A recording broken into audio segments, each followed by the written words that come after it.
Саламатсыздарбы, урматтуу жалпы достор. Бүгүн биз сиздер менен Бишкек тургундарынан пандемиянын оң жана терс таасирлерин билүү үчүн Бишкектин тургундарынын пикирлерин угуп көрөбүз. Анда эмесе аягына чейин биз менен болуңуздар. Өкмөт ушул пандемиянын алдын алыш үчүн кандай чараларды көрүш керек эле? Мындай да ошол бул жайылды болбо деген Кытайдан тарабадыбы? Ошондо ушу карапайым эл, ушу бизге да келбесе экен деп, ушу келип калбаса деп өкмөткө сфера аркылуу, телевидение, средств массовой информации аркылуу жаза айтып атышты, какшап атышты, чек араны жапкыла, Кытай менен чек араны жапкыла деп. Торгарты жапкыла, Эркечтамды жапкыла деп жакшы эле какшады. Булар убада кылышкан өкмөт 1-мартта жабылды. 1-мартта эчтеке кылган жок, каралган жок. Эч ким карабаган жок. Каалагандай кирип, каалагандай чыгып атышты. Анан аягында уже кирип, уже Кыргызстандан табылып калганда, коронавирус чыккандан кийин анан шашып, ушушуп, анан булар жанакы эме кылып калышты да, аракет кылып калышты. Ну, кеч болуп калды ал убакта. Кеч болуп калды. Мына өкмөттө өтпөйбүзбү? Биздин өкмөт, ушундай бир катуу айткым келет да. Кыргызстан тарыхында соңку жаңы тарыхта эгемендик алгандан бери, 30 жылдан бери далай мындай өтө начар өкмөттөр болгондо, өкмөт башчысы болгондо, бирок азыркы Абылгазиевдикиндей өтө начар өкмөттү Кыргыз тарыхында көрө элек болчу. Эчтеке кылышкан жери жок, эчтеке кылган жери жок. Булар только ойлойсуң деп акча алып зарплатаны акча сабап турушабы депчи. Эчтеке кылган жери жок булар. Чынында эчтеке кылган жери жок. Эгерде кичинекей мамлекетпиз, ошол туш тарабын баарын жаап туруп, аэропорту жаап, анан аягында калыптары чыгып атпайбы? Калып чыкты. Жанакы аэропортто жана адам температураны текшерген эмени, электрокабель текшерген приборду карматып коюп текшерип, эмне деген таандыр? Мамлекеттин өкмөттүн начарлыгы, мамлекеттин жардылыгы, жада калса температураны текшерген медицинский аппарат жок экен да, көрсө. Эмне кылып отурушкан? Булар келгендин баарын акчалай келеби, материалдык келеби, бүт баарын өздөрүнүн менчиктеп, ичип, жеп талкалап отурганда өкмөт көрсө жарды экен.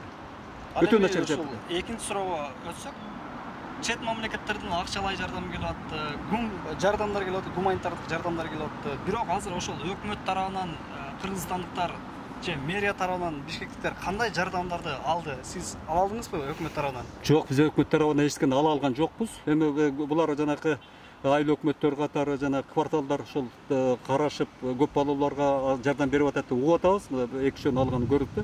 Эми бирок ошончо кеткен жардам, мисалы, боз дебиз же оондон бир чоң акча келген экен. Канча миллион доллар менен келип. Эми ошонун дайын жок. Дайын жок. Анан эл сурап атышат, коомчулук сурап атат, ошонун отчетун берип, эмне беребиз, эмне беришибиз керек дейт. Силер кимсиңер бизге берген дейт. Значит, бул жерде дагы жанакы министерство айтпадыбы, министерстводон зам министри. Ба дегенде бир ооруга 3,5 миң доллардан кетип атат. Дарылангандар айтып атат. Жөнөй отурабыз дейт, парацетамол менен. Парацетамол дейт, тигиндей мындагы жөнөй эле отурабыз дейт. Кайда 3,5 миң доллар? Бул жерде шек туудурат. Жас келген акчанын баарын бөлүп жарып, булар урдап кетишкен, бөлүп алып кетишкен да. Буларга бул биздин азыркы өкмөткө элиңдин да кереги, жериңдин кереги жок. Булар чөнтөгүн баягыдай алып көнүп алган чоңдор алат экен да. Ал элиңди да карабайт. Кырылып калсаң дагы, жериңди башка эл мамлекет басып атса буларга бара бер экен. Биздин башыбызды өкмөт башында азыр так ошондой да атырат. Мисалы Бороновду мен бир жана ким деген Бокоев деген депутат жогорку кеңештен суроо берип атат. Бороновго суроо берип, биринчи вице-премьерге айтыңызчы, муниципалдык башкаруу менен административдик башкаруунун айырмасы эмне десе, билбей койгон киши отурат. Ошону билбейт экен. Ал эми үчүнчү суроого өтөлү.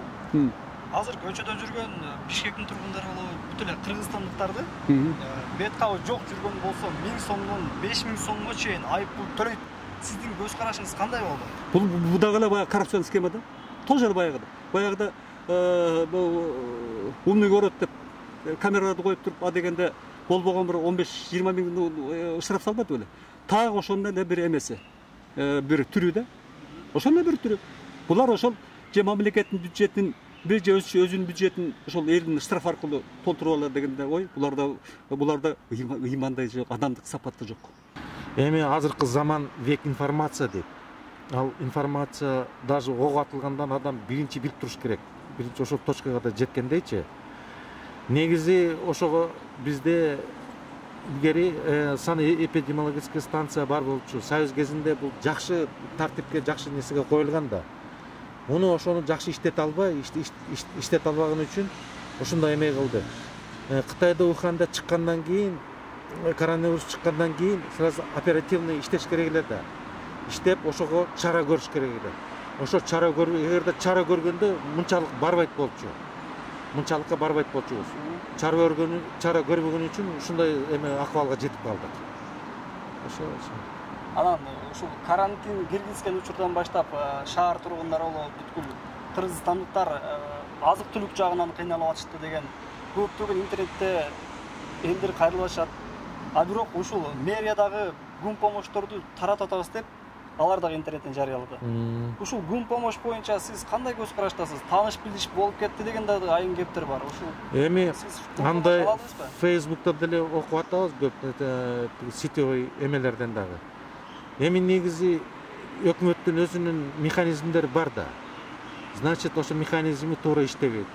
Мисалы үчүн мэрияда болсо мэрия, тиги МТС десе МТС, айыл өкмөт десе айыл өкмөтү билет да ким кандай эме. Эми Кыргыздын күнүкү нан таап аткандагы кишилери бар да. Карантин болгондон кийин ал иштебей калды, күнүгө 100 сом, 200 сом тапса, ошого нан алып, күнүгө бир нерсе алып жашап аткан элдер бар эле да. Анан азыр акыркы тиги элде бир анча мынча жана бир бизнес кылып аткан адамдар да чогултуп берди. Сырттан да акча келип атат. Эми ошого кандай жумшады, кандай эмне кылып жумшады биз билбейбиз да. Но негизи көбүнчөсүнө дагы айтпай атышат да. Айтпай атышат да. Отчет бербейт, отчет бериш керек да. Элде. Эми негизи булар элден шайланып барган жок да, өкмөт деле. Анча мынча эле жанакы тиги депутаттар шайлап коет, бул өкмөт мындай деп. Ошон үчүн жоопту мойнуна ала албайт да буларчы. Булар жоопсуз өкмөт деп коет.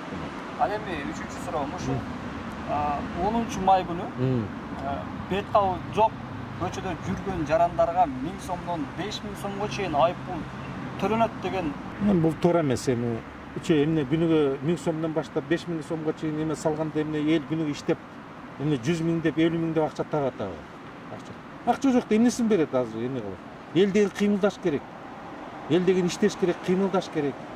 Анын үчүн ким күнөөлүү? Анын деген ушу мэрияда күнөөлүү, өкмөттө күнөөлүү. Эмне ошого элди жыргатып койдубу? Закон алган парламентте күнөөлүү. Закон алган парламентте күнөөлүү. Анткени парламентте эмне отурушат, алар бай, алардын башы оорубайт, акча көп. Карантин бүткөндөн соң Кыргызстандын экономикасын кандай күн кечет? Ушул боюнча бир айтып берсеңиз. Азыркы бул карантин деген азыркы бул киши айтып өтпөдүбү? Баягы күнүмдүк акчасын таап, күнүгө 10 сом, 20 сом, 30 сом менен үй бүлөсүн багып аткандарга өтө оор болуп калды да. Алар азыр мамлекетти карап калды, өкмөттү карап калды да. Өкмөт жанакы биринчи соңордо айтпадыңарбы? Ошол жардам берип атабы деп. Мен толук жардам берип атканына ишенген жерим жок. Анткени элден келген гуманитардык жол мененби, линия мененби, кайсы жактан келген же болбосо ООНдон келген акчалар болобу, алардын отчетун бербегенден кийин булар. Значит, бул жерде өтө чоң сыр жатат да. Эми ушул өкмөт кечирип койгула. Түкүрүк өкмөт менен чимкирек парламент, элди жыргатпайт. Жыргаткан эмес, жыргатпайт. Атамбаев өзү айтпадыбы? Чимкирек парламент. Ошол чимкирек парламент экенин билип туруп, чимкириктер экенин билип, ошо чимкирик аркылуу башкарам деп ошол чимкириктер барлап келген. Чимкириктердин абалы ушул болду. Азыр 1 тыйын 20 сомго зарыл болуп турган элде штраф менен 1000 сомдон 5000 сомго дедиңерби? 5000 сомго сайган эч. Элдеси баласын сатыш керекпи? Хорошо, маска кийбей чыгып ал үйүн сатыш керекпи? Андан кутулуш же баласын сатыш керекпи? Кандай кылып? Буларда баш барбы өзү негизи? Баш деген иштей бул парламентте, чыгарып аткан парламентте. Бул Абылгазиевдин өкмөтү менен биз эч качан алга жыла албайбыз. Жанакы экономикалык сөздө стагнация деген сөз бар экен. Бул кыргызча айтканда артына кетүү да. Көчүгүнө кетүү деген сөз. Булар келгени, өкмөт келгени, көчүктөн кеткени, артка кеткенибиз. Булар эмнеге машыранып жүрүшөт?